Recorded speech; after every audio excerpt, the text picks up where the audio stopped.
যাচ্ছে আমাদের বেঙ্গালোর টু গুয়াহাটি। দেখতে পাচ্ছেন ভিড়, ট্রেনের ভিতরে কত ভিড় আছে বলার মতো নয়।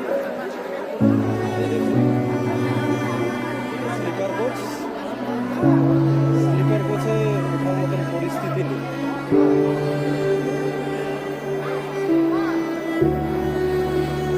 ট্রেনের ভিতরে যতটা লোক আছে বাইরেও সেম ওরকম লোক আছে, এমনকি গেটের বাইরেও ওর থেকে ডবল লোক আছে।